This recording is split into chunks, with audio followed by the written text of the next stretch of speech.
Hey folks, good morning and welcome to another episode of Steelers Morning Rush. I'm Alan Saunders. It is Monday, June 16th, and we have entered the doldrums of the offseason as the Pittsburgh Steelers have wrapped their 3 weeks of OTAs and minicamp. We have 5 weeks until the start of training camp at St. Vincent College, and we've got, well, relatively little to talk about during this time of the year, but that's okay. We've got a lot to recap from the last 3 weeks that we just learned, and we're going to start with my effort today at a 53-man roster projection, which is already live at SteelersNow.com. Go over there and check it out. I'm not going to review the entire thing here, but I did think there was a number of areas where you kind of circle some spots because it looks like we've got some training camp battles brewing.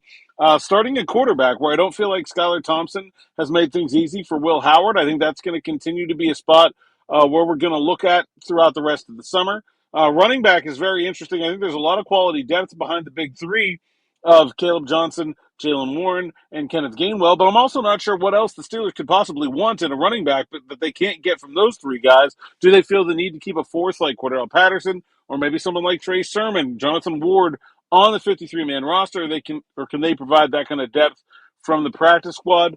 Also at tight end, man, two injuries over the course of training camp. Donald Parham out for the year. J.J. Galbraith, the undrafted rookie, also banged up.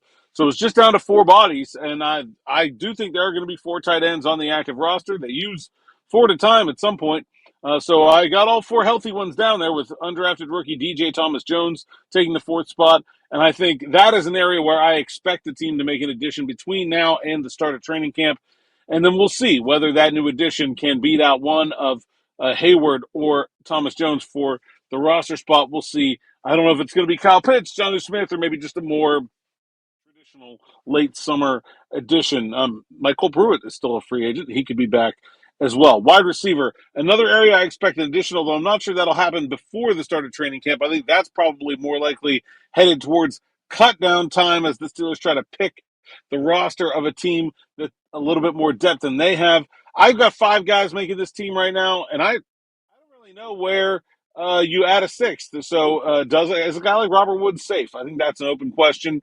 Would a new addition make six wide receivers on the active roster, or would one of those five? Ben Skronik's got a 2-year deal. I don't think it's him. Obviously, it's not going to be Calvin Austin, Roman Wilson, or DK Metcalf. So there's only so many options. Interesting there. I've got 10 offensive linemen making the team. Certainly a guy like Dylan Cook, Max Sharping could be an odd man out if the Steelers only go 9.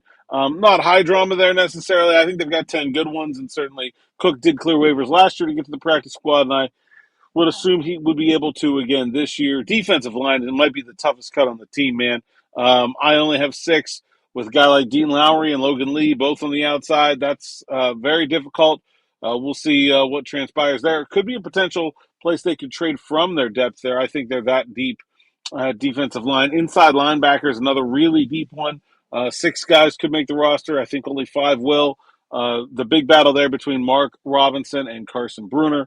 On the edge, the top 4 is so good. I don't know what you do with a guy like Jeremiah Moon. I think his production on special teams can be replaced by a guy like Malik Harrison. It's hard to see him being needed on the field with Jack Sawyer coming in. I think that could be a cut there. The secondary, the safety is the one spot I feel pretty good about, 1 through 4.